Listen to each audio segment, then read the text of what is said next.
Hello students, welcome to our next video. So this video is for class 9 students and we are in chapter 13, that is surface areas and volumes. So in this video we will learn how to find the surface area of a sphere. So first, what is a sphere? Sphere क्या है पहले जानते हैं. तो sphere क्या है? A sphere is three-dimensional figure. It's a solid figure which is made up of all the points in the space which lie at a constant distance called the radius from a fixed point called the center of the sphere. Sphere को समझने से पहले circle को याद करो. Circle क्या है? अगर हम एक कांस्टेंट पॉइंट से एक कांस्टेंट डिस्टेंस लेंगे और उसी डिस्टेंस में सारे जितने भी सारे पॉइंट हैं उन पॉइंट्स को ऐड करेंगे तो हमें क्या मिलेगा? एक सर्कल मिलेगा. जब उस कांस्टेंट पॉइंट को हम सेंटर ऑफ द सर्कल बोलते हैं एंड उस कांस्टेंट डिस्टेंस को हम बोलते हैं radius of the circle. Circle हम प्लेन के ऊपर बनाते हैं, वेयर स्फीयर जो है वो एक थ्री डायमेंशनल है, मतलब वो स्पेस में बनता है. स्पेस एरिया मतलब एयर के बारे में सोचो. एयर में एक पॉइंट लो, उस पॉइंट के चारों तरफ ऊपर नीचे दाएं बाएं जितने भी सारे डायरेक्शंस हैं, उन डायरेक्शंस के जितने भी पॉइंट हैं उन पॉइंट्स को अगर आप जोड़ दोगे तो आपको स्फीयर मिलेगा. एग्जाम्पल लेते हैं. एक फुटबॉल के बारे में सोचो. फुटबॉल के पूरे अंदर के एक सेंटर को इमेजिन करो. उस सेंटर से फुटबॉल के सरफेस के तरफ जितना भी डिस्टेंस है वो कांस्टेंट डिस्टेंस है और उसी डिस्टेंस को हम बोलते हैं रेडियस. एंड वो एक फिक्स्ड पॉइंट जो सेंटर है उस सेंटर से इक्वल डिस्टेंस में सब हैं. जिस तरह से हम सर्कल के बारे में सोचते हैं, डिफरेंस यही है कि सर्कल एक टू डायमेंशनल है क्योंकि एक इसे हम प्लेन में रिप्रेजेंट कर रहे हैं, और स्पीयर एक थ्री डायमेंशनल है जो कि स्पेस में बनता है. ठीक है. सो स्पीयर का सरफेस एरिया किस तरह से हम निकालेंगे? स्पीयर का सरफेस एरिया निकालने के लिए अगर हम एक स्पीयर लेते हैं, जैसा हमारा अर्थ होता है, अगर हमने एक स्पीयर लिया, उस स्पीयर को हम क्या करेंगे, एक धागे से एक स्ट्रिंग लेके उसके चारों तरफ इस तरह से क्या करेंगे, इस तरह से घुमाते चलेंगे. तो हमें ये जो स्ट्रिंग का जो लेंथ है, अभी उस स्ट्रिंग को ओपन कर लेंगे और उसी लेंथ को क्या करेंगे, हम सर्कल में डिवाइड करेंगे, सर्कल बनाएंगे. उसी स्ट्रिंग का भी हम सर्कल बनाएंगे. तो देखा गया है कि इस तरह से ना 4 सर्कल्स बन सकते हैं. 4 सर्कल्स क्या, हम कितने, अभी सर्कल्स के बारे में हम बात कर रहे हैं तो सर्कल का रेडियस होना चाहिए. सो कितना रेडियस का सर्कल बन सकता है? जितना रेडियस स्पीयर का है. सो जितना रेडियस स्पीयर का है उतना रेडियस के 4 सर्कल हम प्लेन में बना सकते हैं. दैट मीन्स इस धागे के इसके सरफेस को जितना धागा कवर कर रहा है वो 4 सर्कल के एरिया के साथ इक्वल है. ठीक है. सो surface area of sphere is equal to how many? 4 into area of a circle, which is equal to 4 pi r square. This is the surface area of a sphere.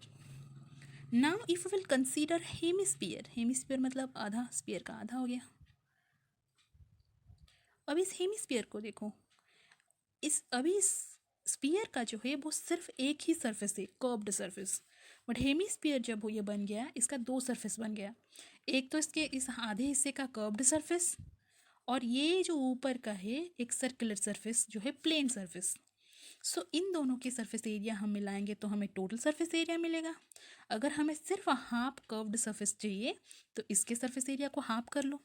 That means curved surface area of hemisphere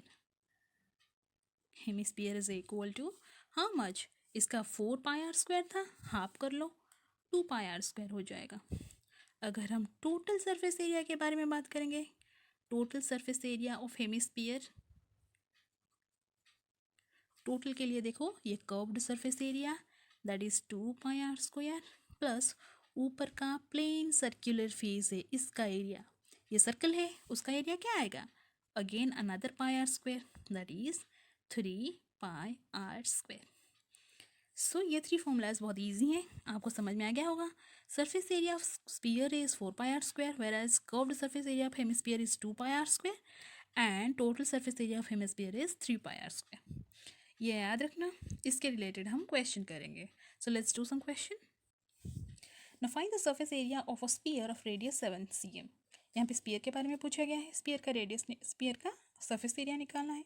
सो हमें पता है radius of sphere is 7 cm. Then surface area of sphere is equal to how much? 4 pi r square. That is 4 into pi. Pi का value अगर कहीं पर mention नहीं है तो आप कितना डालोगे? 22/7 into r is 7 into 7. So 7 cancel कर लो. Now इसे मल्टीप्लाई कर लो. The answer will be 616 cm square. Now come to this one. Find the curved surface area and total surface area for hemisphere of radius 14 cm. So here we are asked to find the surface area of hemisphere. So पहले लिखेंगे radius of hemisphere is equal to 14 cm. And so हम पहले क्या निकालेंगे? Curved surface area. Curved surface area of hemisphere is equal to 2 pi r square, that is 22/7. R is 14 into 14, which is equal to 7 2 जा. And अगर हम इसे multiply करेंगे तो कितना मिलेगा हमें? सो दिस इज 22, 2 जा 44, and this is I think 88 into 14. 88 into 14 is how much? So if you multiply this, you will get 1232 cm square. So ये हुआ curved surface area. Now come to total surface area. Total surface area of hemisphere is equal to 3 pi r square, which is equal to 3 into 22/7 into r square is 14 into 14. 7 2 ja, and this is going to be 3 2 ja 66 into 14 2 ja 28. 66 into 28, how much is this? Let's calculate. So you're going to get 1848 cm square. This is how you calculate the curved surface area and total surface area of hemisphere using the given formula. And यहाँ इस video में इतना ही related to sphere and उसका जो surface area है. इससे बहुत सारे क्वेश्चंस हैं. आप लोग क्वेश्चन करो and I hope you can do it. इस वीडियो में इतना ही. Thank you.